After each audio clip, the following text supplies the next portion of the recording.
My name is Michael Jody Flag. Evans, I'm the director of the Center for she's Study of terrific, Working isn't she? Class Life here at Stony Brook.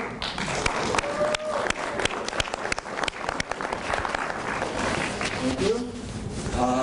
This is a double feature here tonight. We have this as the opening plenary session of the How Class Works 2012 conference. So many of you are here to participate in the conference, and this is the opening plenary of that. But by tradition now, this is the 6th How Class Works conference here at Stony Brook, every other year beginning in 2002. So we have had cooperation from many parts of the university in helping to keep this conference going and to keep the Center for Study of Working Class Life going. And we have here the Vice President for Student Affairs, and Manny London is the Dean of the College of Business, and we have other people here from the university who have been helpful over the years. This is the Provost Lecture Series. It's the last of the Provost Lectures this academic year, and we're very happy that the Provost has agreed again to facilitate our conference in part by sponsoring this opening plenary, which is open to the public as well as, of course, to the conference goers. Before we get to the main part of the program, I just have a few announcements having to do with the conference, since this is also the opening session for that. So let me just say that tomorrow morning there's breakfast begins at 8 o'clock in right next to us. And for those of you who are not yet registered for the conference, registration opens at 8 o'clock in the morning, and if this entices you and you want to participate in the conference, you're welcome to come and register for it tomorrow. Stony Brook students, students and undergraduates attend for free.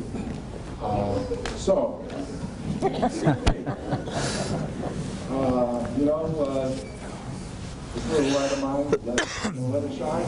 Let the bushel up off that light and let those students in here.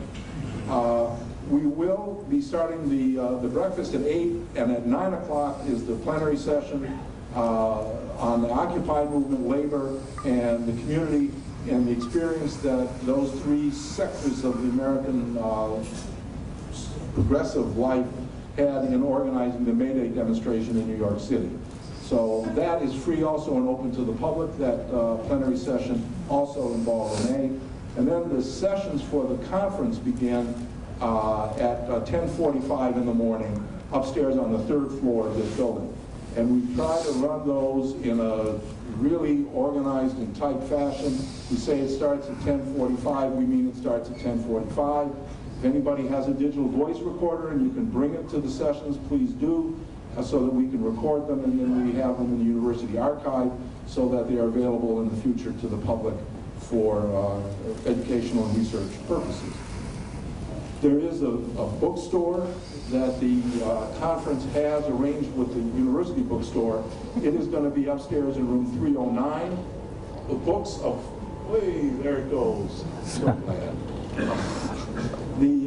The bookstore is in room 309, and it is going to be available all day tomorrow from 10:30 on, and again on Saturday. In your registration packet, there's a flyer that explains it. All the speakers have books that are in the bookstore, and then other interesting titles that you might be looking for. So those that's a real opportunity. There's 20% discount, and if they run out of a book, it's free shipping to wherever it goes. So that's one. And then the Center for Study of Working Class Life also has posters and DVDs and pamphlets, which we will have for sale in room 312, also up there. So please do stop by and check out those resources. If you're here for the conference, at the back of the registration packet on the right-hand side, you'll find a conference evaluation form. Please do take the time when you're done and leaving the conference to fill that out. Either leave it at the registration desk in the lobby, or there's an address there where you can mail it back if you get home and say, damn, I forgot to do it. Well, do it then and send it back, please. Tonight, Following a session on song this afternoon, there was enough of enthusiasm and energy that I understand that there's going to be a song fest, or perhaps what used to be called a hoop, in the dorm over here, in the Lauterbur dorm. After this plenary, at some point, people will gather over in the dormitory, and everybody's welcome to go there and just have a good time.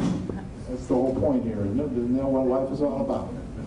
So, without any further ado for conference business, I want to introduce Charlie Robbins, who's the Vice Provost for Undergraduate Education and the Dean of the Undergraduate Colleges here at Stony Brook.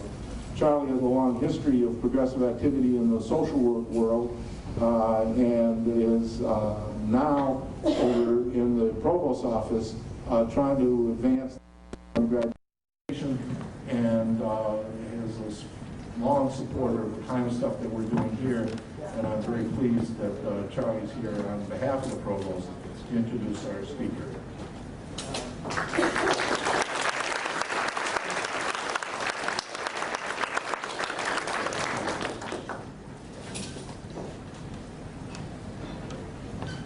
This is great to see so many people here tonight. First, let me congratulate the organizers of the whole conference, the 2012 How Class Works Conference, especially Michael Zweig. I think he does an amazing job, and this is just a testament to that. This conference, as you heard, takes place every 2 years, and in my opinion, is high on the list of the most important initiatives that the university takes place here.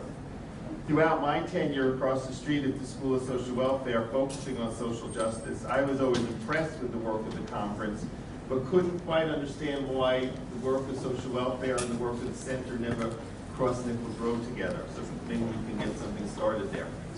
But the Office of the Provost, which I now represent, is very pleased to be a sponsor of this evening's keynote address. Well before Professor Zweig asked me to do the introduction, I had the lecture already on my calendar. And the timing of tonight's lecture could not be any more important.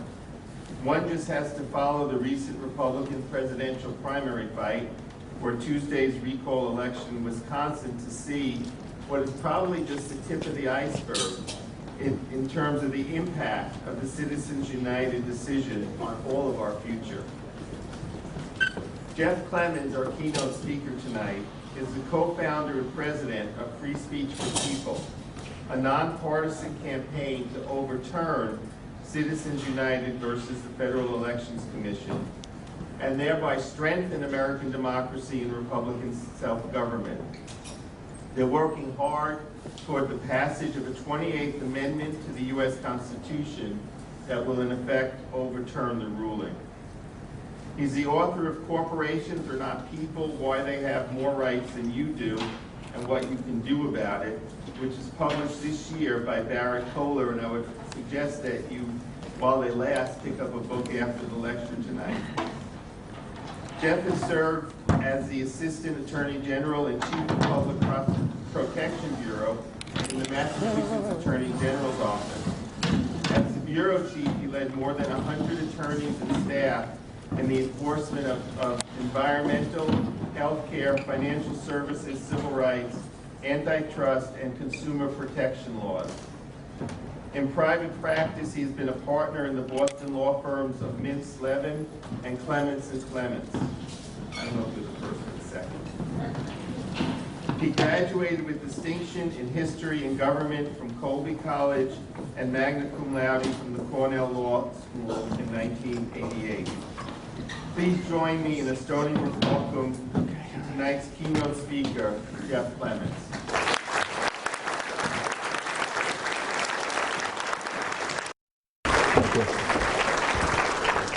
Thank you so much, Charlie. And thank you, Mike, and the center. I'm so proud to be here. On the question that you asked, Charlie, about whether I'm the first or the second in Clements & Clements law firm, depends on whether you ask me or my brother. And so here I can say I'm the first. But that would be debated.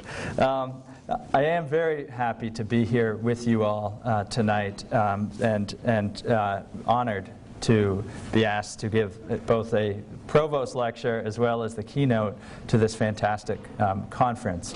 I want to talk about Citizens United. I want to talk about my book, Corporations Are Not People, which is how the case happened, what it means, where it came from, and what we can do not only to overturn the decision, but in my view, to save our country and democracy and give all of us a chance to build the kind of world I think the vast majority of people want to start building.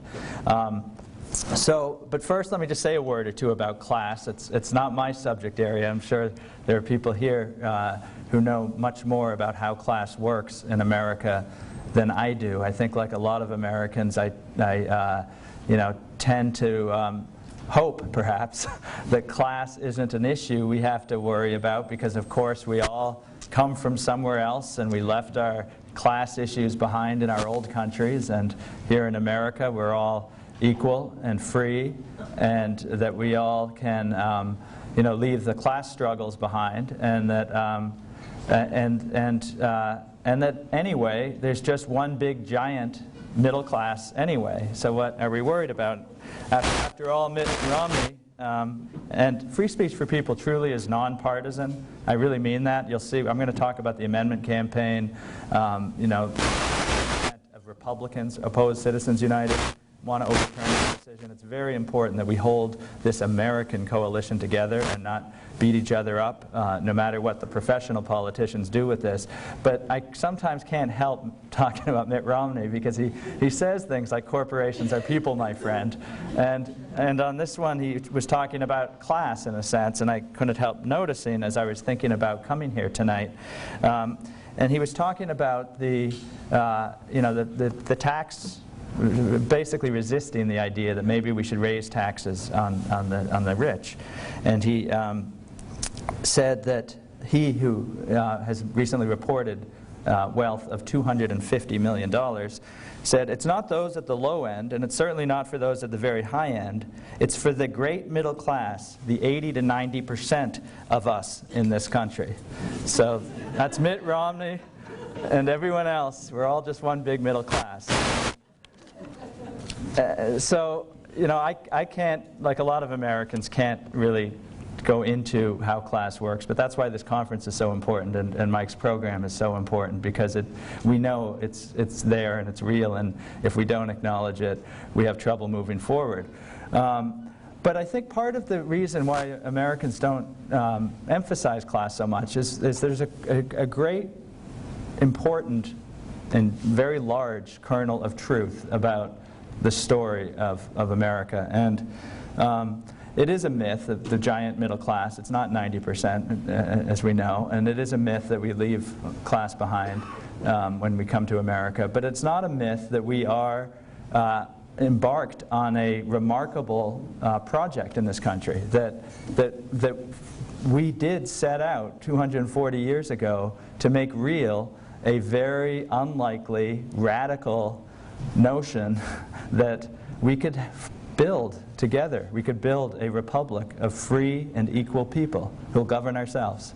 And when we think about that, we do want it to be true. We want it to be real, that we don't have a class struggle. We are all Americans who are building this together. And in fact, we actually have. We have, it wasn't true when it was stated that all are created equal. It was an aspiration. And it is, as we all know, we make it real every generation. And I say that because the corporate power problem that Citizens United represents, in one sense, you could look at it through the prism of, the wielding of power by global transnational corporations and the very few who control them is the ultimate in a class weapon of class warfare. Or you could look at it as I try to do in my book, and as a way I think is equally valuable, and that's that it is our struggle today to move forward along that path to that remarkable but unlikely proposition that we're going to be a free republic of equal equal people who will govern ourselves. If we allow Citizens United to stand, and the idea that corporations are just like us, have the same rights as us, we can't regulate the spending of corporate money in elections, that road to success of the proposition in the Declaration of Independence and in our Constitution is at an end. It will not survive a Citizens United world. It's fragile to begin with. It's why there's checks and balances. It's why there's a Bill of Rights. It's why we have the framers knew what they were doing. The framers of the Constitution had not really succeeded in human history, and there were a lot of dangers to it. And the biggest was concentrated faction, concentrated wealth or military or other faction of power adverse to everybody else. And that's what Citizens United delivers. It delivers the biggest faction ever seen in the face of human history. That's global corporate power. So I want to talk about that and then tell, as I do in my book, where I think this came from. That it wasn't just a bad day on the Supreme Court when they decided it. It was the end game of a 3-decade process that has had a terrible impact on our society, a terrible impact not only for working people, the environment, but on the whole project of we're in this together and that there's such a thing as the public interest or the common good. Citizens United is the end game, and it was a deliberate, well-funded campaign for corporate rights, corporate power. And so I'd like to talk about that. But before I turn to that story, you know, I want to just have a couple of remarks on the class idea, because I think a lot of what's happening now in America is we're becoming disenthralled with some of our myths. And one of those is that we have a giant middle class that will always be the middle class and will always keep getting wealthier, and our children will do better, and things like that. We now are facing what in a lot of ways is disenthralling of some cherished notions, and we have to figure out how to move forward. But the beginning is some acknowledgement of facts. And so, you know, recently, these facts probably are well known to most of you, but some of them were news to me. An international report on mobility in class recently came out that showed that Americans are actually less likely to have any mobility from how they grew up to how they're likely to do in their lives. That we think part of the myth of why we don't have to talk about class in America is that, well, it's not an immutable characteristic, it's something we control in ourselves and we can change, we just pull up our bootstraps. In fact, we have less mobility than most of Europe, Canada, Australia, much of the world. That's a fact. We know that we have extreme income inequality now, worse than any time since the 1920s. 1% now own 34% of the American wealth. We know that from 1950 to 1980, as the economy grew, the gains were spread widely, wages grew, and that in 1980 that changed. That in the last 30 years, wealth and the economy continued to grow, but it wasn't shared. And in fact, some statistics are quite shocking. In the 1990s, CEO pay went up 600%. Wages fell for 4 out of 5 Americans. We know that in 1980, CEO pay was 42 times the average employee wage. And by the decade of 2000 to 2008 and the financial crash, CEO pay 525 times the average employee salary. Now that the recovery had started in 2010, there's some additional income growth again. Corporate profits actually were quite high in 2010 and 2011. And the trend that we saw in the last 30 years is even worse than ever. 93% of the additional income that resulted from slow but steady recovery went to the top 1% of taxpayers. 93%, the highest ever in American history. So these numbers and the other trends we're seeing really reflect a breakdown of the shared American experience, the shared American project that we will build this, this dream of a republic of free and equal people. And so then Citizens United comes in the middle of all of this, in the middle of the worst economy, the worst economic downfall we've had in several generations. And the court announces in Citizens United that we, the people, are not allowed, literally, we're not allowed to make rules for corporations in elections. It is said by the court of Citizens United to violate the corporate speech rights. And so that's what Citizens United did. It overturned, it struck down the McCain-Feingold law that had restricted independent expenditures, so-called the spending that we're seeing now by corporations. But it did much worse. It said that violates something called corporate speech. It never, by the way, defined what a corporation is or examined why Congress would make one rule for corporations and another rule for human beings, because that's actually what the law that they struck down was, a corporate regulation, not a speech regulation.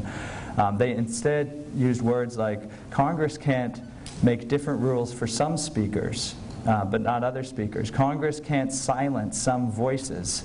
And my favorite, Congress is not allowed to make a rule that only applies to a disadvantaged class of person.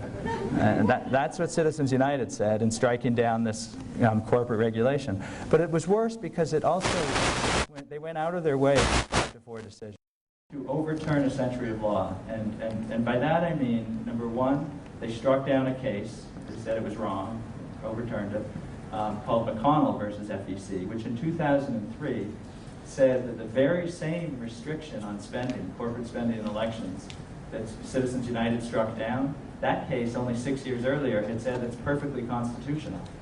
That Congress can make a different rule for corporations because corporations are creations of the state.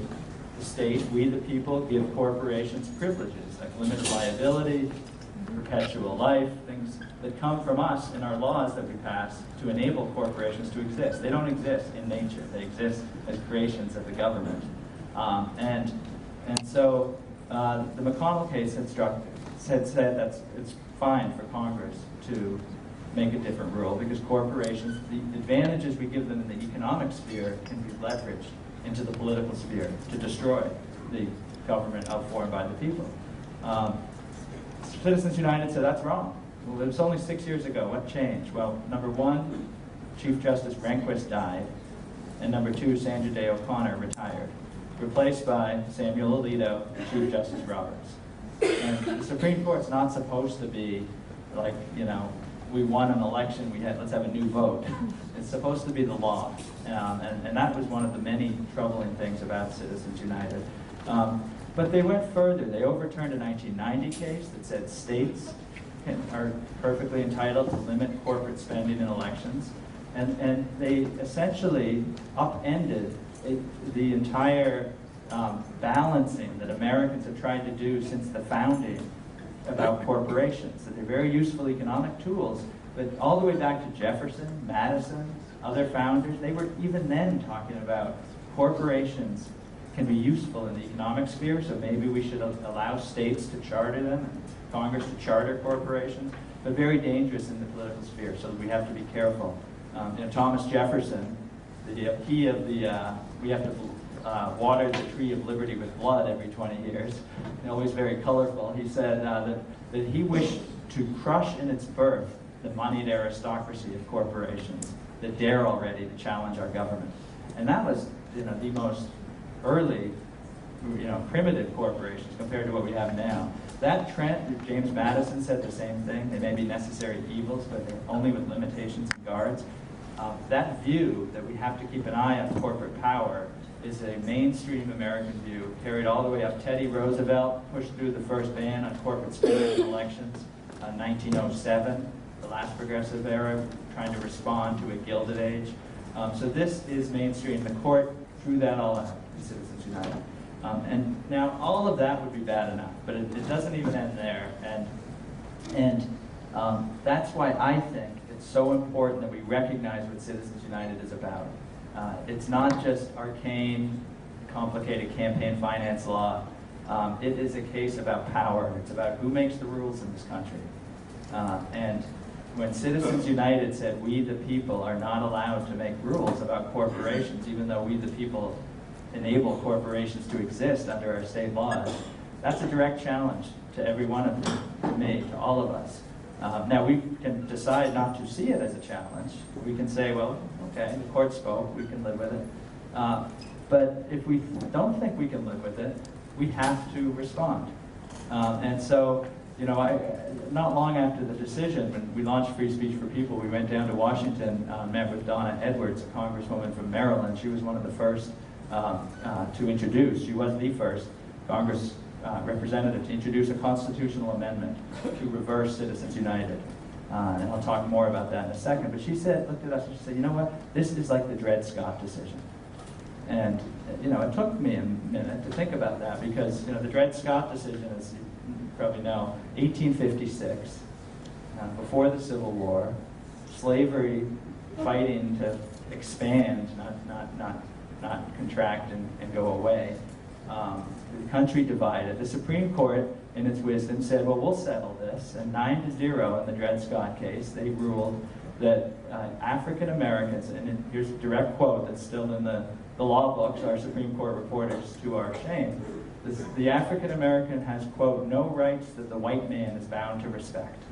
And the Supreme Court thought it was going to settle everything down by just being very clear that we, the people, did not include African Americans. Good, let's go forward. That was the court's view. Of course, that was a proposition, right in our face. We had to look at that as Americans. We, the people, that's what our Constitution says, all are created equal.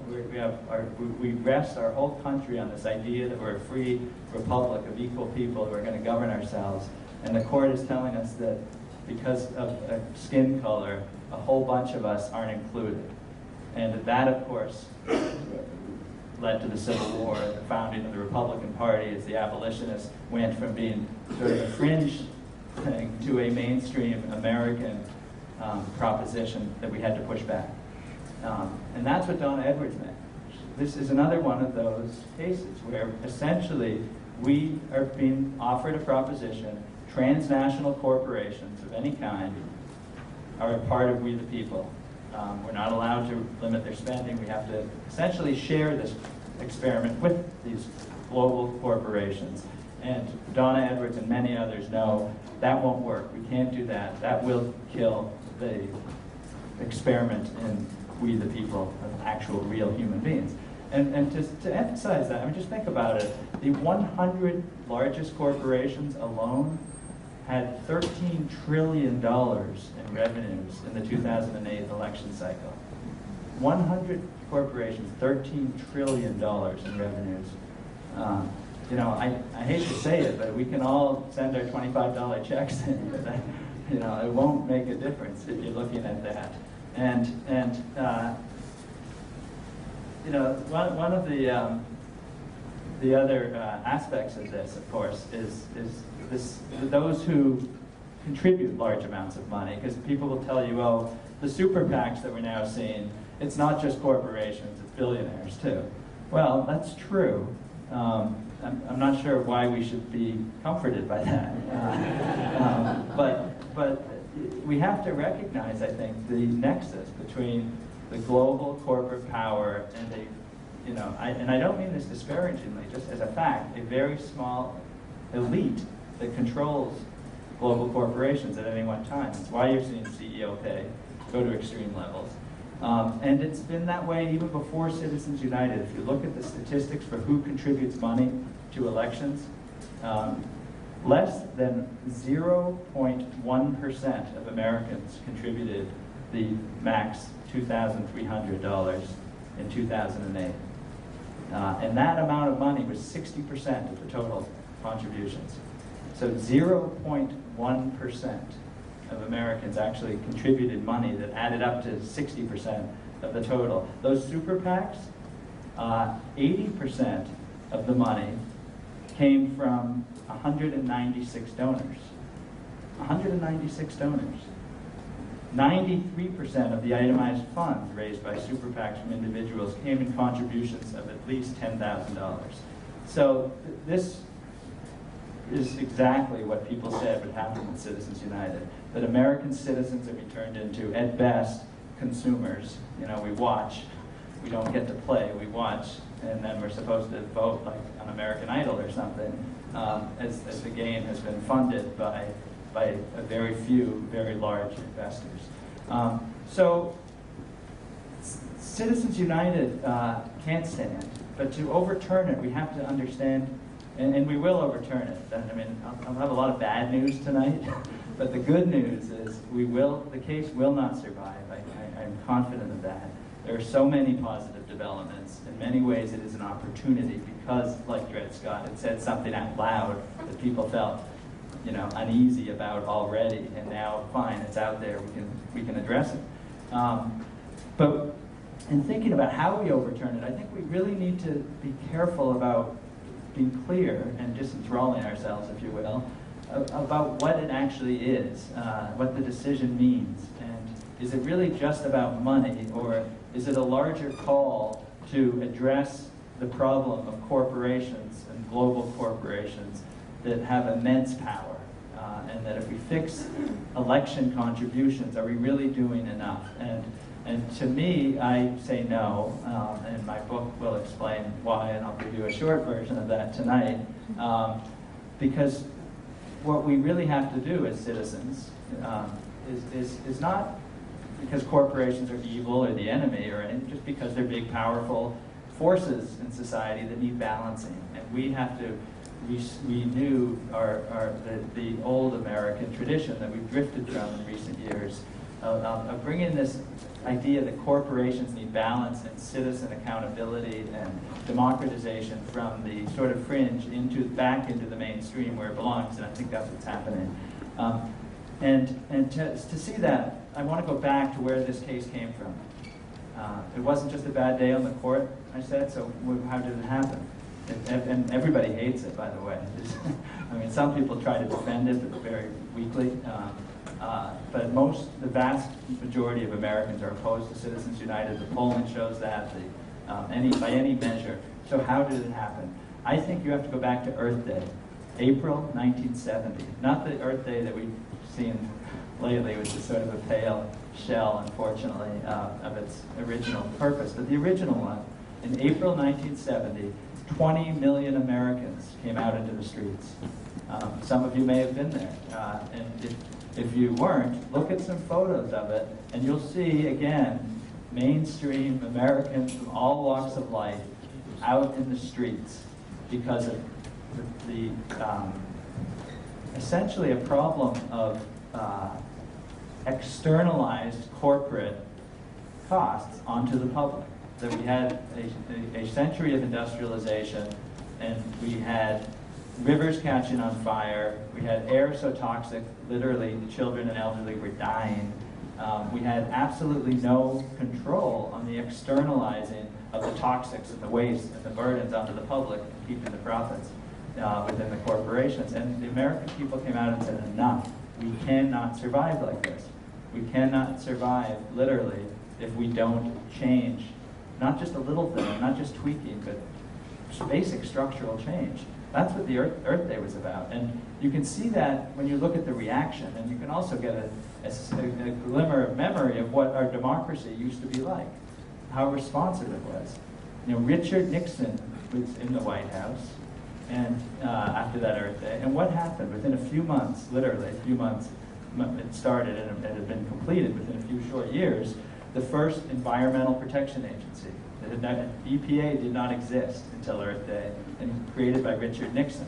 The Clean Water Act, the Clean Air Act, the Toxic Substances Act, the Safe Drinking Water Act, the Wilderness Act, the Surface Mining Control Act, Endangered Species Act, Marine Mammal Protection Act, Resources Recovery Act, and the first fuel economy standards ever. Can you imagine Congress doing that now?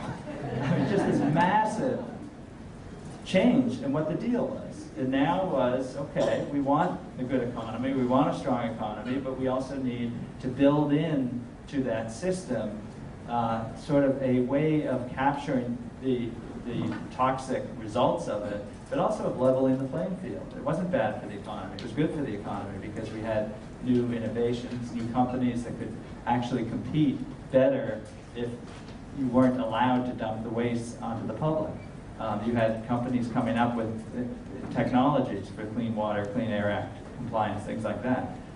It changed the whole deal. So we should be celebrating that, right?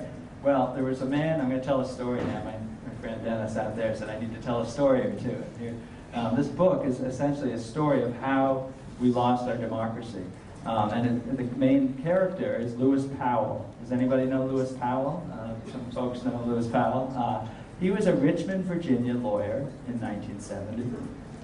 He came from a old Virginia family. He was wealthy. He served on the boards of a dozen big corporations. He served on the board and executive committee of the Philip Morris Cigarette Company.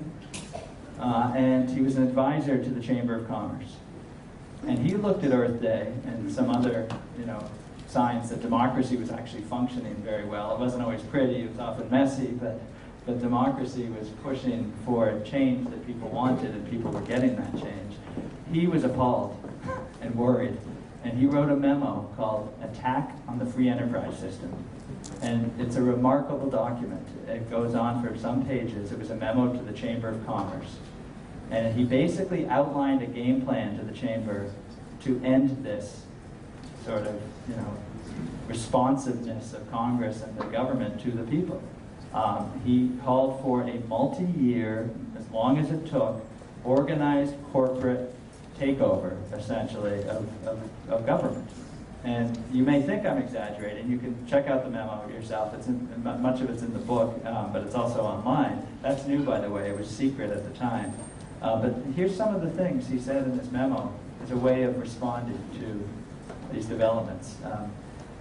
1971, this is the memo to the Chamber of Commerce from Lewis Powell.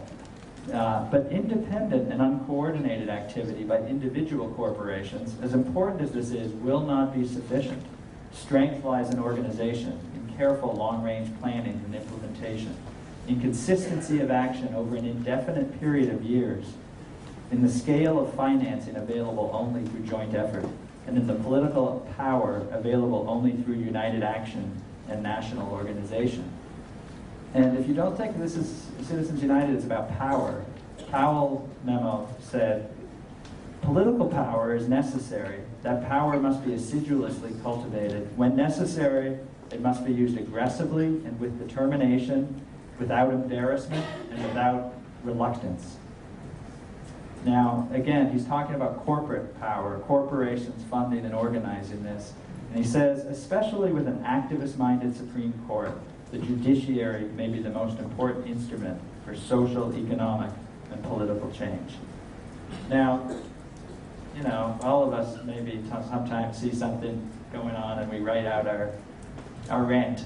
And you could say, oh, that's Lewis Powell's rant. He said, yeah, corporations should take over and fund this multi-year campaign and so on. But it's exactly what happened.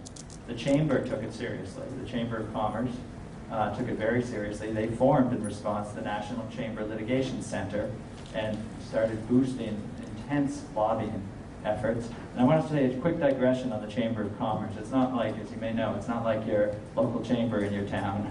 The U.S. Chamber of Commerce is a front for a very few big global corporations. They say they represent 3 million American businesses. That's false. 40% of the Chamber's budget comes from just a very few corporations. And just to give some examples, they got a check, the U.S. Chamber of Commerce got a check for $86 million, one contribution, nearly half their spending that year, 2009. The check came from the private health insurance corporation's lobbying group to try to stop public health care reform, public option, things like that, and succeeded. It was one check. It was nearly half their spending.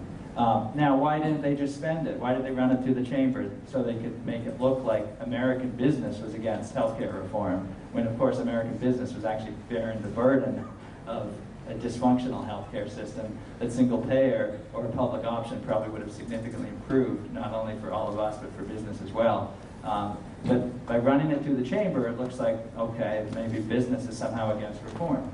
That is the standard operating procedure. They call themselves a $200 million lobbying machine. The president of the chamber said, when we bite you on the butt, you bleed, his words, and he's telling that message to Congress. And 40%, I said, of the funds, 25 corporations fund 40% of the chamber. So that's the chamber, but it didn't just stop there. You may have heard about ALEC recently, the American Legislative Exchange Council, which gets a corporate agenda into all of our state houses secretly. That was started in response to the Powell memo. Wherever you live in your region of America, there's something called a blank legal foundation. We've got our New England Legal Foundation, there's the Pacific Legal Foundation, the Washington Legal Foundation. It's another corporate-funded attack machine, essentially. They file litigation against public interest laws, they file amicus briefs, they file case after case to create this notion of corporate speaker, corporate voice, corporate person in our Constitution. That's where that came from. It was invented by Lewis Powell and these foundations. Now, what happened to Lewis Powell? He writes this memo, they respond to it. He goes on the Supreme Court. 6 months after writing this memo, Richard Nixon appointed Lewis Powell to the Supreme Court. And it would have been a really interesting debate before the Senate Judiciary Committee. He said, you have this memo, Mr. Powell, you say, activist-minded Supreme Court to change the legal, social, and economic structure of America? What in the world do you have in mind? We never had that debate. The memo wasn't disclosed. The Senate Judiciary Committee didn't get the memo from Lewis Powell. They didn't get it from the Chamber of Commerce. We never had the debate. It came out after he was already on the bench. Now, again, this is obviously not just about Lewis Powell. It's about a corporate power movement, if you will. But Lewis Powell, when he was Justice Lewis Powell, went on to write 4 decisions in about 6 years that created the doctrine that Citizens United applied. It created, for the first time in American history, something called corporate speech. So that corporations are speakers. That didn't used to exist. In fact, just the opposite. The whole idea of commercial speech was not considered part of the First Amendment idea. Now, whether commercial speech should be or not is a question for another day, but the whole notion of corporations as speakers, voices that we can't regulate, came from Lewis Powell. And these 4 decisions, 5 to 4 decisions, built the framework.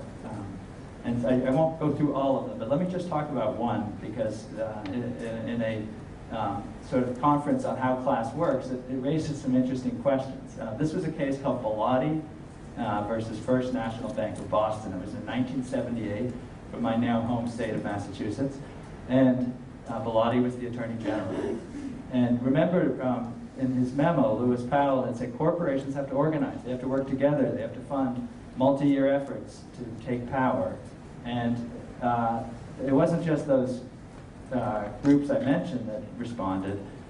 In Massachusetts, we had a law then in the 1970s that said in citizen referenda, citizen ballot initiatives, we don't want corporate money coming into it.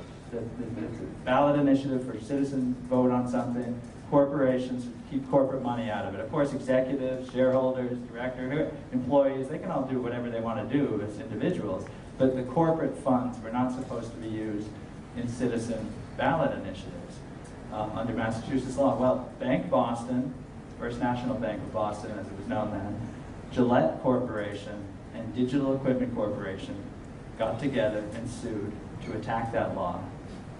The corporate lawyers argued that the law violated the free speech of those corporations. And now that was a novel theory. The corporations, again, traditionally in the law, and they're thought of as creations of the state. You get a state charter if you want to start a corporation. Those 3 corporations are probably all from Delaware, where most of the large corporations now are chartered. And they weren't traditionally viewed as, they're viewed as persons for some kinds of purposes, but in our constitutional Bill of Rights as speakers, no, not at all. And that's why the Massachusetts Supreme Court said, denied, the law stands. Well, they appealed to the U.S. Supreme Court, and Lewis Powell wrote the decision, 5-4, struck down Massachusetts law. First time in American history, 200 years, that a campaign or election law limiting corporate spending had ever been struck down. And so one of the things that, as I mentioned, related to the class question is what the referenda that got these corporations so up in arms about. Well, it was a referendum about whether Massachusetts should have a progressive income tax. We didn't have a progressive income tax then. Now, the progressive income tax would have been a personal tax that had nothing to do with corporations, but that's what Bank Boston, Gillette, and Digital Equipment Corporation wanted to stop. And they did. We still don't. 30 years later, we don't have a progressive income tax in Massachusetts. Now there's a footnote. You know, the corporations then, those three corporations argued and asked, like, why do you want to spend your money in a question of citizen income taxes? It has nothing to do with the corporations. They said, well, if we can't stop this, we will have a hard time recruiting executives to come to Massachusetts. And so therefore, we have to have a right to spend money, even if the people of Massachusetts don't want us to, in your citizen referendum. So under that theory, that should have all worked well for everybody, because we would have gotten crackerjack executives who came to Massachusetts, right, and run great companies. Well, here's what happened. Here's the end. What we now know: Digital Equipment Corporation doesn't exist anymore. They sold themselves to Compaq, laid off 15,000 people, and paid the CEO $6.5 million. Now, that sounds like a lot, but that CEO was in some ways a chump, because Bank Boston sold itself to Fleet, laid off 5,000 employees, and paid the CEO $25 million. Fleet then, as you may recall, sold itself to Bank of America, laid off 13,000 people, paid the CEO $35 million. Gillette isn't Gillette anymore. It's now part of Procter & Gamble. The CEO who arranged that was a man named James Kiltz. He laid off 1,000 people, and maybe he felt so good that, you know, compared to 15,000 people, laying off 1,000 is commendable. They paid him $180 million on the merger. So every state in the country could probably repeat these kind of situations, and that's the change.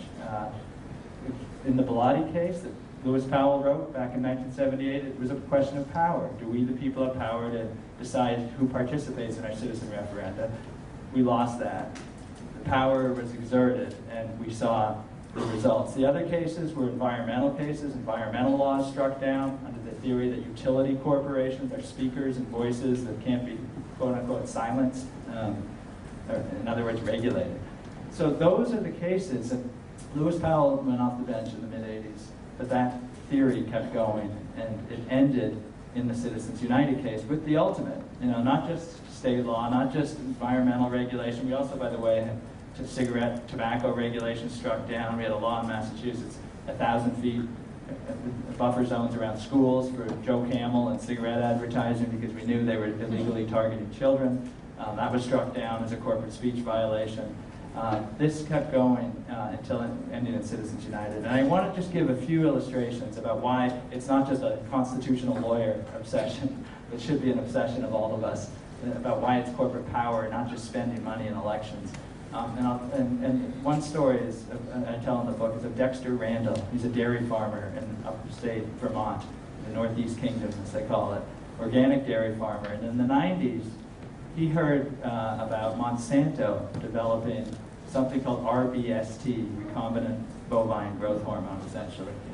Genetically modified bovine growth hormone. It's injected into the blood of cows, dairy cows, and it forces them to produce more milk than a cow possibly could, naturally, which of course makes the cow very sick. The mastitis rates go way up. They then begin pumping the antibiotics into the cows, and they have a factory essentially to crank out milk.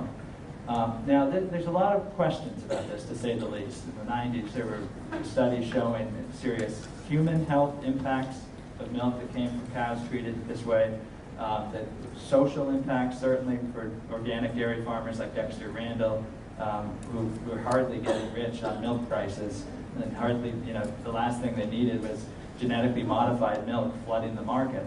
And obviously animal welfare questions, all sorts of others. And that's why in virtually every functioning democracy in the world, it's illegal. No government in Europe, Australia, Japan, Canada approved this. They said no, the people did not want this kind of agriculture production, this kind of economy, this kind of transformation of our food and economy to the likes of Monsanto. Not our country. Dexter Randall went to the FDA, he organized his neighbors, he did everything that we're supposed to do as citizens in this country. FDA, he said they wouldn't listen. They just were totally dominated by Monsanto, Food and Drug Administration, and they approved this.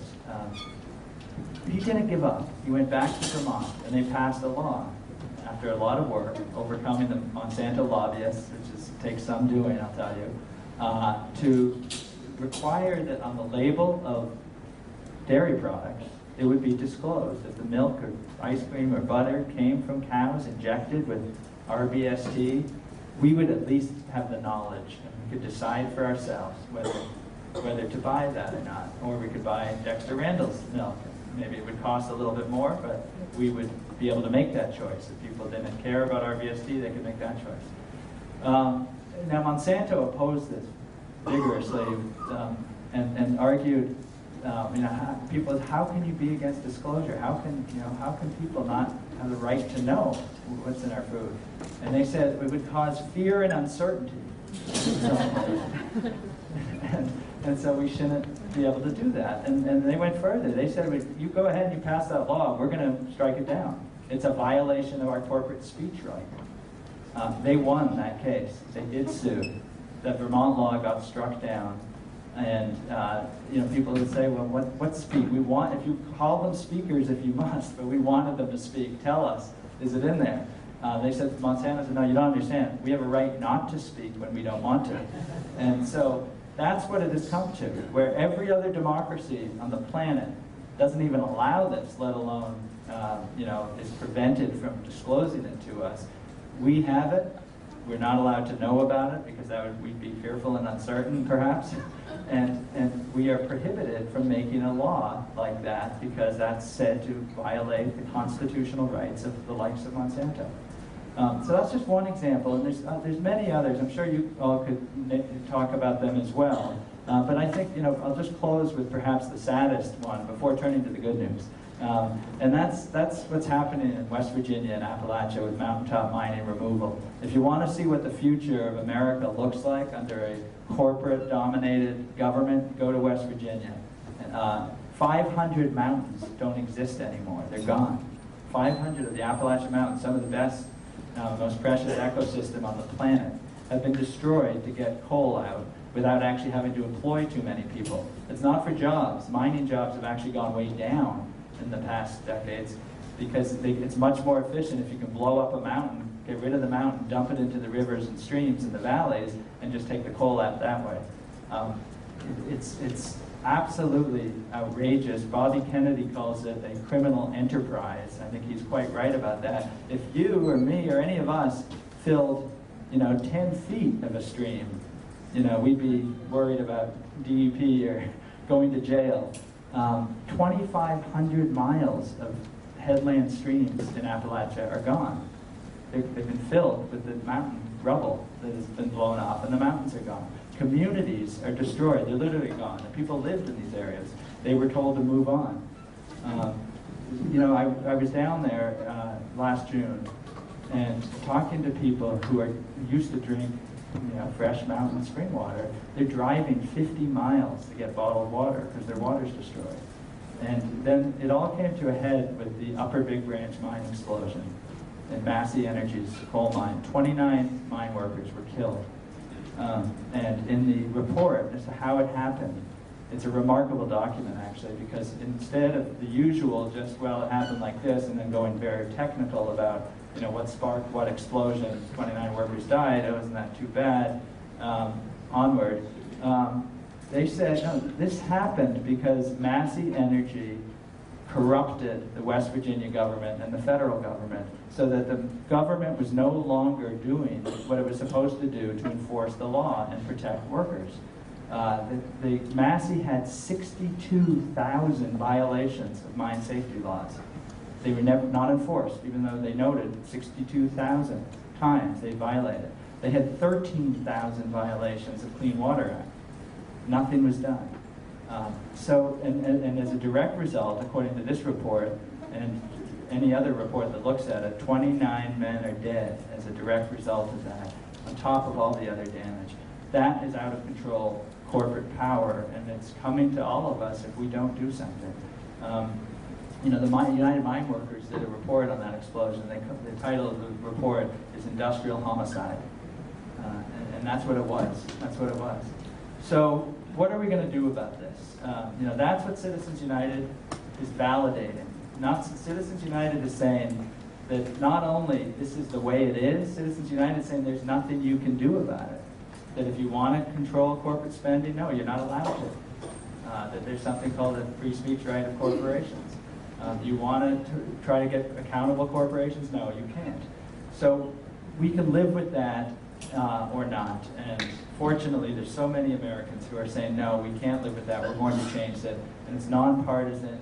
It is a broad movement, and that is the really good news. So let me switch, now that you're all depressed, and say why this can be the next few years can be the greatest years of our lives and perhaps of American history, because things have gotten to such a point that people are doing things that the scoffers would have said, oh, that will never happen. And so let's start with the constitutional amendment.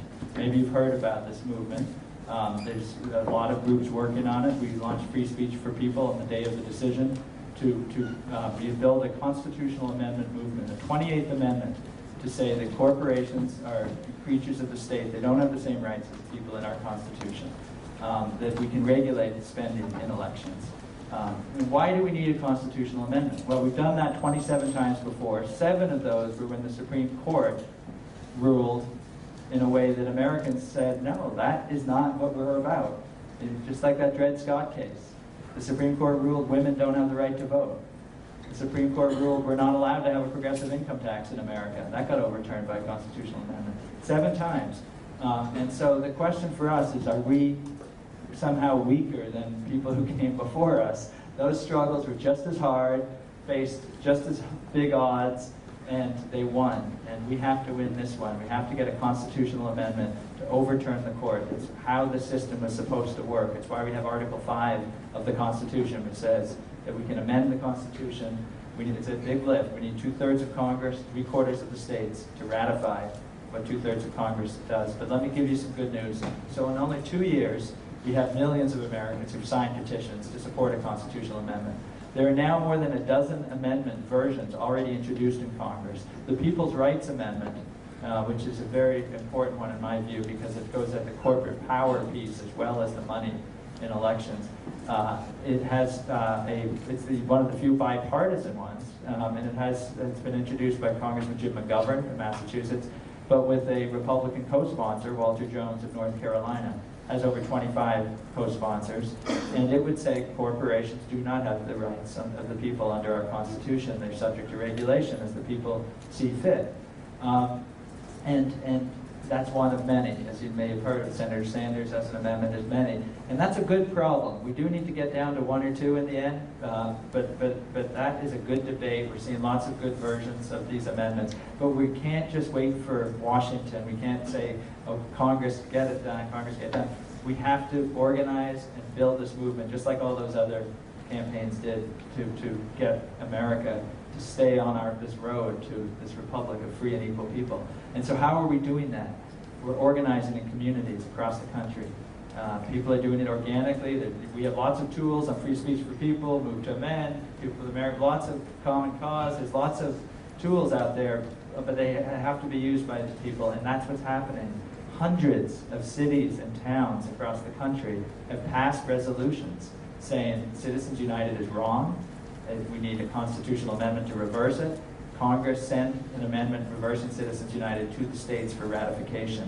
I come from Massachusetts, as I said. We have New England town meetings still, where everyone in town over 18 is a legislator in effect. And we had our town meeting, and we had that resolution. I live in Concord, and we had that resolution up, And it was wonderful to see people stand up, they say their name, their address, and they say what they think about these resolutions, about this resolution. And I know people who are Republican conservatives standing up and saying this is wrong, I support this resolution, and liberal Democrats saying I support this resolution, passed overwhelmingly. 62 towns did that in Massachusetts recently. Big cities have done it, Boston, New York, LA, both Portlands. So this is happening all over the country. And so I would urge you, wherever you live, you can help get this done too. And it doesn't have to pick what the language is. The message is to Congress, we mean it, get to work, send an amendment to the states for ratification, keep the pressure on, keep organizing. I think there's some folks here from Move to Amend in Brookhaven, and you can check them out. I think they've got resolutions actually circulating, so look for them if you live in this area. And just check online, freespeechforpeople.org or movetoamend.org or any of the others to find where you can get involved. But it's not just the towns and cities. 4 states have now done this. State policy, Massachusetts is close, I hope we'll do it. Vermont, Rhode Island, New Mexico, and Hawaii have all passed resolutions. Other states are very close to it. Maryland, Connecticut have circulated letters signed by the vast majority of legislators saying we want an amendment. So it's happening across the country, and I would urge you to join this effort. Other issues like corporate accountability. After that Massey explosion, Free Speech for People, we're going after Massey's corporate charter. Massey's a corporation under Delaware law. Delaware, like every state in the union, has a law that says if corporations violate the law repeatedly, their charter is subject to revocation. And that reminds us that these entities they're a privilege from we, the people. We give them benefits like limited liability, but we say, do good, serve the public. If you break the law, hurt the public interest, you could lose your corporate charter. That law has been ignored for decades, and we can't ignore it anymore. So we've petitioned to the Attorney General of Delaware, Beau Biden, to use his power, which he has, to initiate a proceeding to revoke Massey Energy's corporate charter. We're supported by 35,000 people, Rainforest Action Network, and Appalachian Voices. So we have to reinvigorate these tools of citizenship that we have, and we are doing that. And it's, as I said, a very exciting time. And it is what politicians need. I mean, nobody's going to do this for us. The judges aren't going to fix it. Most politicians aren't going to fix it. We can help them fix it, those who want to. And since we've started this, and everybody said, oh, it'll never go anywhere, not only do we have all those amendment bills introduced in Congress, we have 11 attorney generals of states who are called for a constitutional amendment. We have Montana pushing back on the Supreme Court, and I will just close quickly with that case, if I have a couple of minutes. In Montana, you may have heard, Attorney General Steve Bullock said, after Citizens United was decided, that in Montana, we've had a law on the books since 1912 that banned corporate spending in elections. I haven't seen any constitutional amendment that says we're not allowed to do that, and I don't know what Citizens United saw in terms of corporate corruption, but we know in Montana we had it. We used to be owned by the Anaconda Copper Company, and the people rose up and passed this law in 1912 by referendum because of literally bags of cash handed out on the state house floor by the corporation. The corporations picked the senator who would go to Congress, because senators were appointed then. Another constitutional amendment, by the way. That's why we elect senators now. He said, I'm not going to be the attorney general who lets this die without a fight. And basically he was saying, sue me, and they did. He was sued by a corporate front group called Western Tradition Partnership. They always have great names, Citizens United, Western Tradition Partnership, American Crossroads, Americans for Apple Pie. So they sued him, and he defended the law. We filed an amicus brief, a friend of the court brief in the case, making some of the arguments I've outlined tonight. And we were joined by two Montana businesses, two Montana business corporations. We were joined by the American Sustainable Business Council, the American Independent Business Alliance, because we want to make a point that this is not anti-business. This is not, about somehow limiting businesses. This is about giving American businesses a chance to prosper and innovate and do all the things we want them to do without being dominated by the big global corporations. And much to everyone's surprise, I wish I could say I wasn't surprised, but I was. We won. And it was a surprise because the Citizens United case was pretty clear that state laws like this are not constitutional.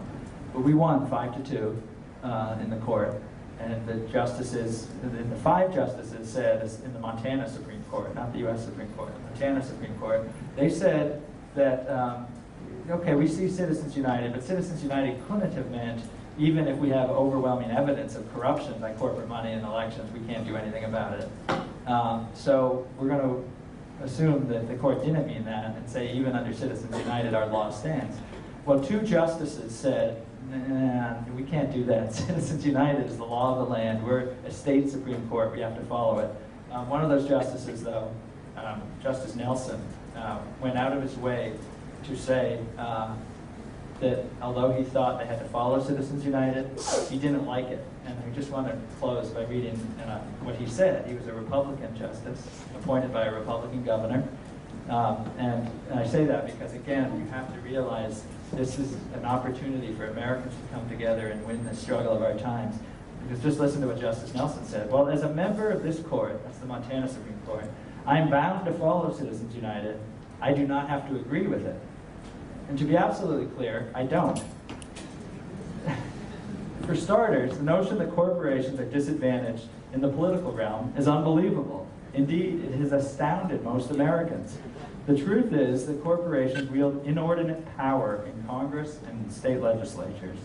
It is hard to tell where government ends and corporate America begins.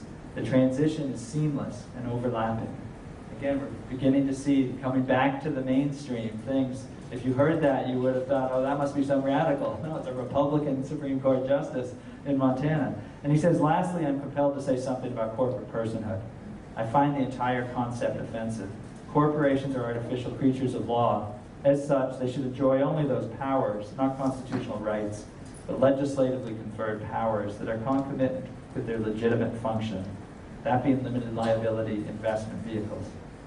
Corporations are not persons. Human beings are persons, he said.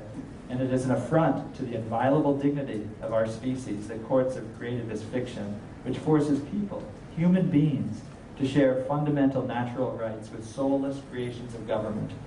Worse still, he wasn't done. Worse still, while corporations and human beings share many of the same rights under the law, they clearly are not bound equally to the same codes of good conduct, decency, and morality, and they are not held equally accountable for their sins. Indeed, Justice Nelson closed, it is truly ironic that the death penalty and hell are reserved only for natural persons. So that's a Republican justice in Montana speaking out, and that's what this is about. This is about creating the space for Americans to speak out and say the truth, which we haven't been saying enough. And we've been silenced by this. You know, we didn't realize the power struggle we were in, and now we realize it. And I think, like Abraham Lincoln said in another time of challenge, the question now is not can any of us imagine better, but can we all do better? This was the speech when he said about how important the question was whether we will nobly save or meanly lose, the last best hope on earth. But you know, he said something that I think applies equally to us today. The dogmas of the quiet past are inadequate to the stormy present. The occasion is piled high with difficulty, and we must rise with that occasion. As our case is new, so what must we think anew and act anew? We must disenthrall ourselves, and then we will save our country. So thank you very much. It's great to be here with you. And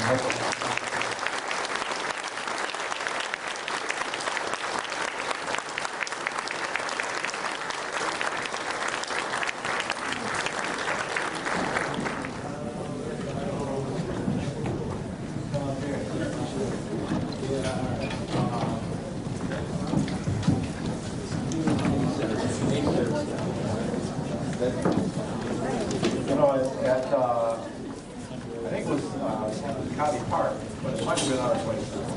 There was a sign that said, I believe corporations are people who protect equity. That's moving along the same line.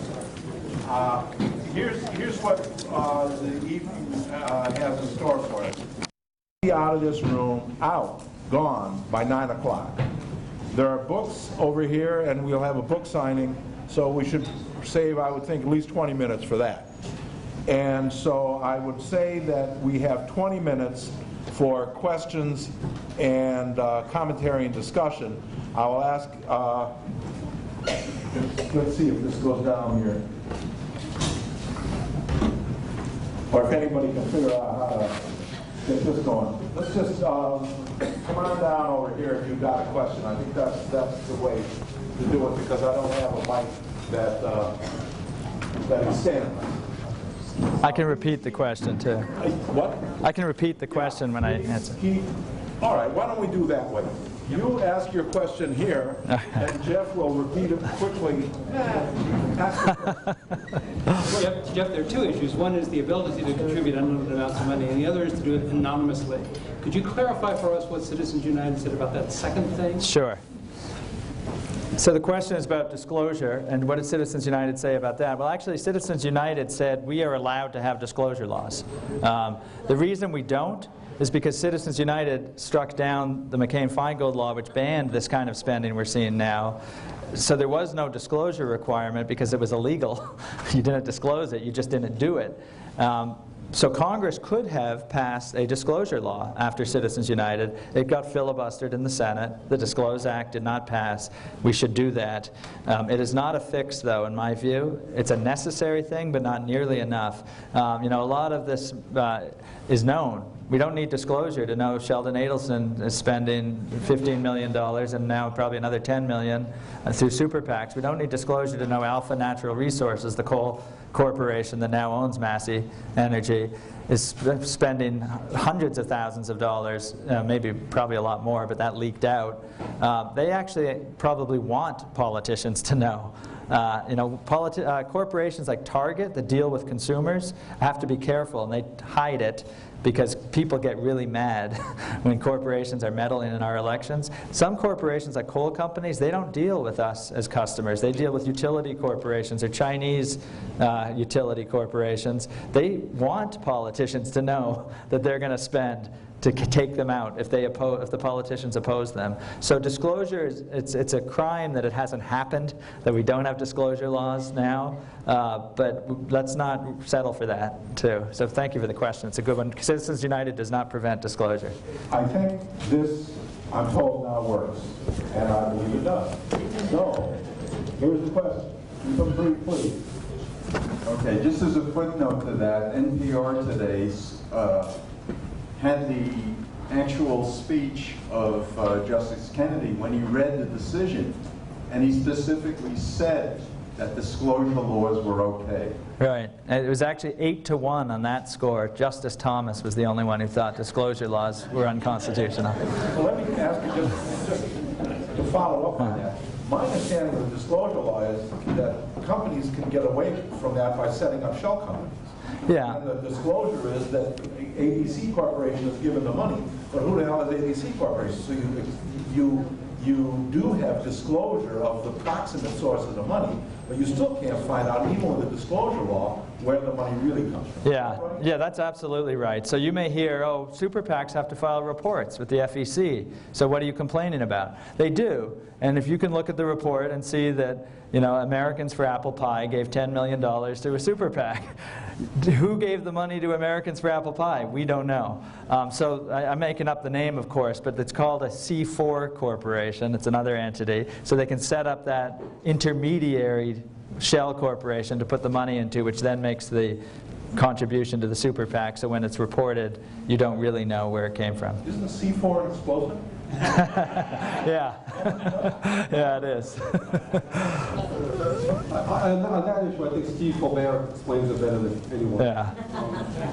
Thank you so much for coming this evening and speaking on this vital issue. My name is Steve. I represent a group called Move to Amend Brookhaven. We're trying to get a resolution passed in the town of Brookhaven, the largest town in the state of New York. That's where we are here. Yeah.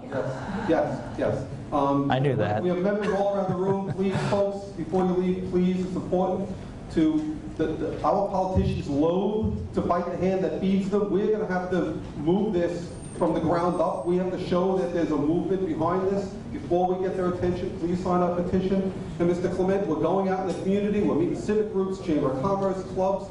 We find warmth with everyone, but to be honest, we're not finding warmth from conservatives. We actually went with a riot in a meeting the other night. People want to throw us out because they don't understand what we stand for. This is truly a nonpartisan issue. What language can we use to communicate to the conservatives? What key words can I use, we can use, to get them to understand that this is toxic for their democracy as well? Yeah, that's a great question. Because it is challenging. It's a particularly challenging. First, I commend your efforts of all of you and Move to Amend Brookhaven. It's fantastic, and I hope you win that resolution. The question about the conservatives is a very important one. I'm probably not the most qualified person to answer. I wish we had a conservative who could answer it directly here tonight. But we have also worked very hard to capitalize and nurture what the polling shows, and I think is true, that all Americans are troubled by where we are right now.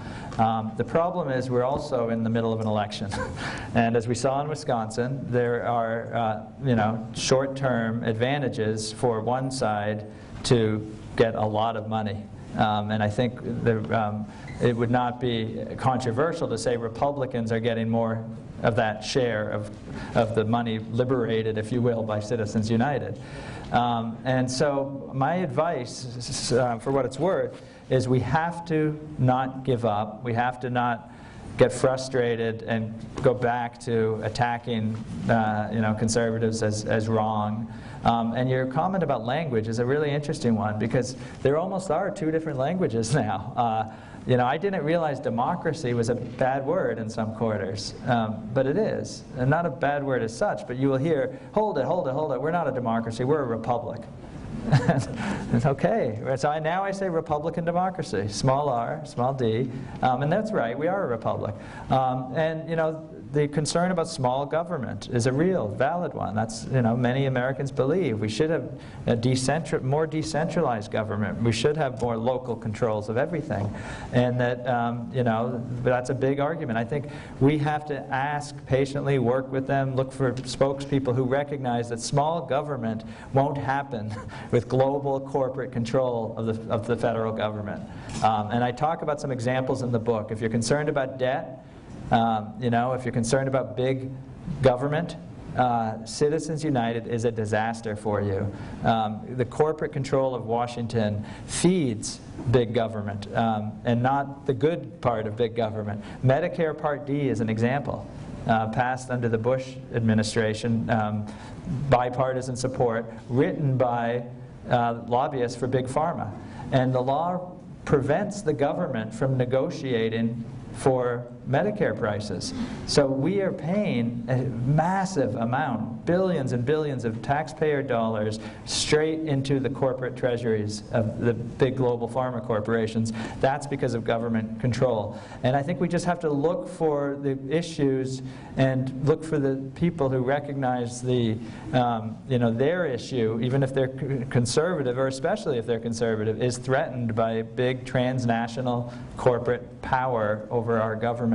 And we have to, frankly, put aside some of our arguments. Not put them aside, but take them other places. And that's what we call transpartisan. It means you don't sort of meet in the middle. You keep your values, your principles, you fight for it, but you look for the things you have in common that you can help win. And this is one of them. So it is hard, though. I won't underestimate it. But I think after the election, the environment might get better for that, and we just have to not give up and just patiently keep pressing this issue. And we will get some Republicans. We have, by the way, at least 3 Republican attorneys generals now are supporting the Montana pushback. There'll be a ballot initiative in Montana, no matter what the Supreme Court decides, calling for an end to corporate personhood under our Constitution, calling for a constitutional amendment to overturn Citizens United. The first 2 signatures on that, Montana Governor Brian Schweitzer, a Democrat, Lieutenant Governor John, I forgot his last name, he's a Republican. So there are opportunities, there will be more opportunities, and we just have to keep pushing for them. Hi. Hi. Oh, hi. Both the Republicans and, to a lesser extent, but still Democrats have become very accustomed to getting large donations from, corporations. This has just become part of how our political process works. So I'm a little skeptical that they can be persuaded to dismantle this system that they've gotten so used to working in. Can you speak to that? Yeah, another great question. So, and also another area where I won't, give you a rosy, easy answer, because there isn't one. But I will give you some history, which you all know, and we just have to keep reminding ourselves of, which is, an all-male, unelected Senate did not want to pass a 2/3 vote to give women the right to vote and to have senators be elected. They didn't do that because they wanted to. They did it because the American people forced it. And this one is the same. A lot of people in politics may be used to this system and not really want to change it, and it's up to us to make it happen. The choice, unfortunately, is to say, well, it's going to be too hard, we can't do it, so let's not try, or to say, well, it's not any harder than those other ones, which only happened because people pushed and pushed and pushed. Let's start pushing. And so I vote for the latter one, and I hope we all do too. And it'll be hard work. It won't happen quickly. But that's why we have to do all the work outside of Washington too. I think you just answered my question. Okay. Keep it short. I wanted to remind everybody the full Jefferson quote is the Tree of Liberty is watered with the blood of patriots and tyrants. So the tyrants don't just bleed from paper cuts. The patriots force them to. So, and the patriots bleed too. They have to sacrifice. Real direct. What would the various amendments that are being discussed right now, what effect, if any, would they have on Buckley versus Vallejo, which is about speech, money as speech, or would it have any effect? Would Buckley be a way for corporations to get around, or individuals rather, get around? Yeah, great question. So Buckley versus Vallejo was a 1978 case, again, the same time period of the Bellotti case. It said that when you hear money is speech, that's where that came from. That the campaign laws that were passed after the scandals of Watergate had limits on independent expenditures, so spending by people and corporations. And the Supreme Court in Buckley said that we are not allowed to regulate independent spending, quote unquote independent. And so that case came together in Citizens United with the rule about corporations. So these amendments would overturn Buckley. I think we need to do both. We need to take back the Constitution and our Bill of Rights for human beings, not corporations. And we need to say we, the people, can make rules about spending in elections so that we all have a voice. We all have a fair voice. And there's several versions of the amendment take on that question of the money and the spending, and would overturn Buckley as well as Citizens United. Let me just make an announcement. I said earlier that there was going to be like a hoop sing-along out in the dorm. I now have the information. It is at 9 o'clock, Lauderburg, and they're preparing a public hall, like a public space in Lauderburg, which is very close to here. So if this is over, head over there and have a good time. As though this were enough of a good time. I had a program on NPR on this. And, the issue came up also at a movement toward impeachment for making this decision. And I was just wondering, if you had any thought about that, and how any effort toward that, how it would play towards an issue of creating an amendment to the Constitution. Yeah. In my view, impeachment is not the answer here. What we have is a struggle about, who makes the rules, who writes the, what our Constitution means. And as I said, we've had these decisions go back and forth. So, 5-4 decision only 6 years ago saying that the law that was struck down in Citizens United is constitutional. Court changes 5-4, now it isn't constitutional. And this happens sometimes where the judges can't sort it out. And impeachment of 1 or 2 judges isn't going to change that. There'll be another judge appointed. This is a question for us. We now have to decide it, and we have to settle it. So I think our energy needs to go into building the constitutional amendment, to winning it, and taking it out of the judge's hands, rather than trying to take the judge out of the court, because that won't be a sure fix. It's a genuine, serious debate about a fundamental proposition of American constitutional law and life, and that's our job. You know, we can settle that just like we settled all the other fundamental issues in the 27 amendments that came before. So I think that's the way I would go, and I think impeachment is not really right for.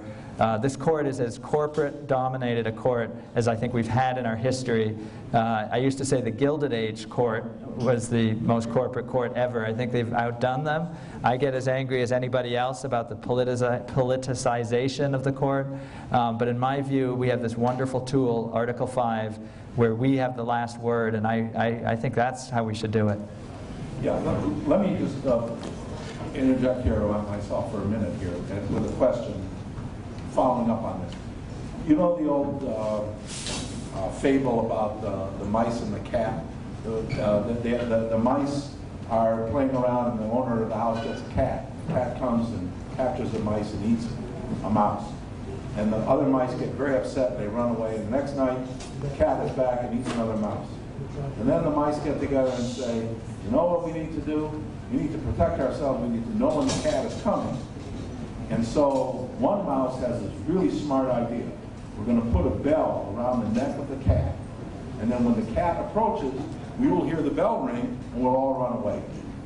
Great idea, and the fable ends with this question: who will bell the cat? Now, I hear a lot of discussion in America, not just tonight, about the power of capital and the need to put boundaries on that power. And that's as far as we got to put a bell around a cat. Who is actually going to do that? I don't think it's enough to say the American people. I don't think it's enough to say the 99%.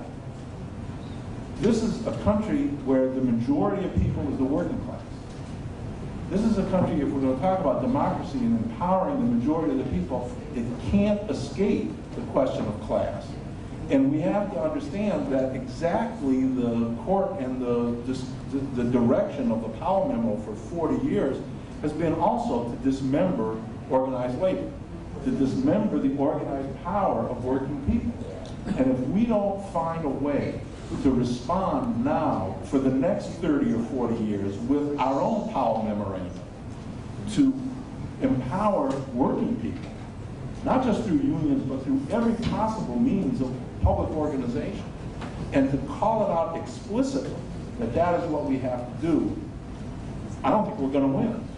Because I don't think you can bell the cat without having a clear class understanding of what is going on. That is what the Center for Study of Working Class Life is about.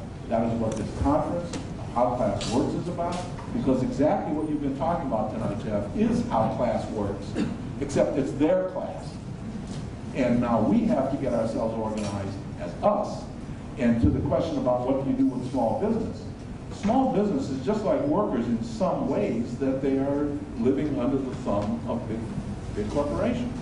They're like big corporations because they're businesses, and they don't like unions because businesses don't like to be able to have to deal with their workers. But I think if we approach as a workers' movement, the middle class of small business, with the understanding that we are with them against that power that equally suppresses them, I think we have some opportunity. But you don't get that without a class understanding, without a class analysis. And I just wondered, where that fits into that sense of agency in terms of class in your narrative, and how you would want to integrate that, if you would. Yeah, I agree with that. I think we see the outcomes of the corporate power, the corporate takeover, are outcomes that essentially are about making America, this very special project, just another global market where there's a very small elite and a very, very large impoverished class of people.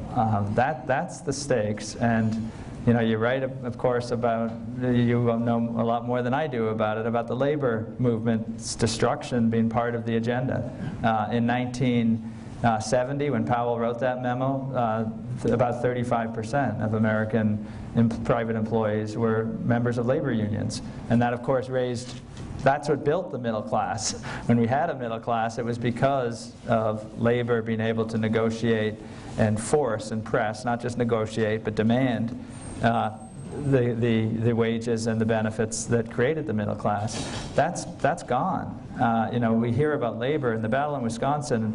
It was largely about the public sector unions, which also are important, but the private sector is down to about 7% or less of employees. And so that was one of those checks and balances. The government check that we all just get to decide, gone on corporate power. The labor check, gone. There's nothing left but us and that movement that Mike mentioned and said is so important, and I quite agree. I do think in terms of belling the cat, though, we have to define the narrative in many ways, and class is certainly one of them, but when you're talking about a constitutional amendment, you're talking about an American consensus where all but the most extreme are in favor of, for one reason or another. And now many, many Americans will say, if we want to rebuild the middle class, we have to recognize and disenthrall ourselves, as I mentioned, as Abraham Lincoln said so well, from notions that it isn't about class.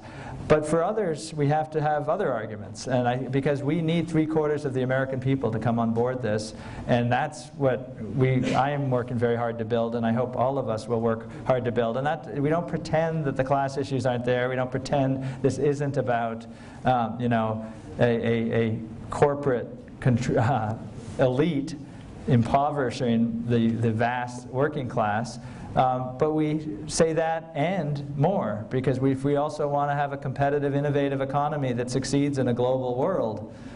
We need to not have a pay-to-play, crony capitalism, corrupt government.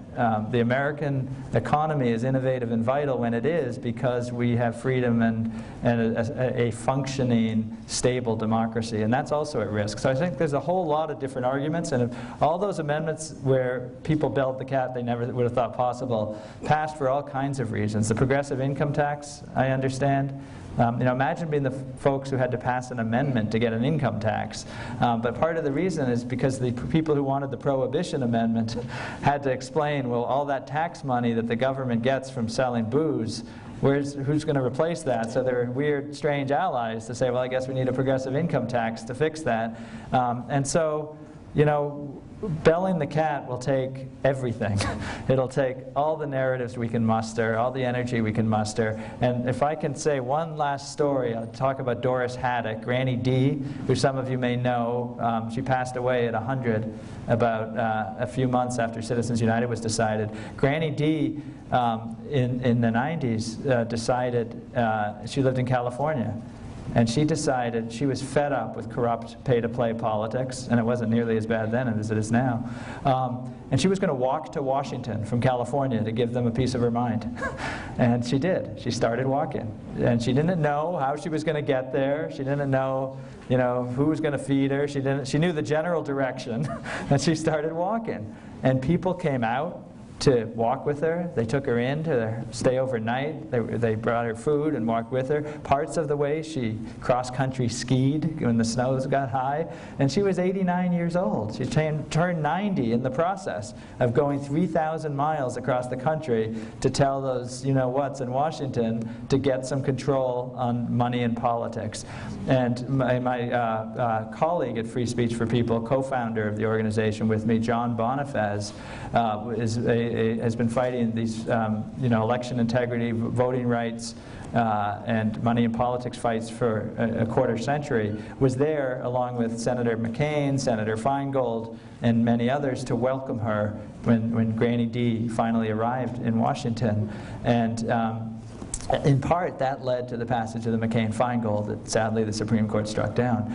But you know, John went up to see her after Citizens United was decided, and she, as I said, she was just turning 100, and apparently she told him that she had in mind another walk now that to deal with Citizens United. And unfortunately, she did pass away. But you know, John relates how he thought of. You know, of her lifetime, you know, when she was born, women didn't have the right to vote. She was born into America where women didn't have the right to vote. She was born into an America that was very unlike what we see today. In her lifetime, 9 constitutional amendments were passed. 2/3 of Congress, 3/4 of the states, all in her lifetime. So Granny D is an example not only of the perseverance that could lead an 89-year-old woman to walk 3,000 miles across the country, but she is a testament to the idea and the truth that change does happen in a lifetime, and that we can decide to try to bell that cat, even if we don't know exactly how we're going to do it, even if we don't know exactly who's going to join us, even if we don't know exactly what the wind looks like in the end. We start walking, we keep walking, and we get it done. So Granny D would tell us, let's get this done. Thank you. Tomorrow morning at 8 o'clock, for those of you here from our class work conference.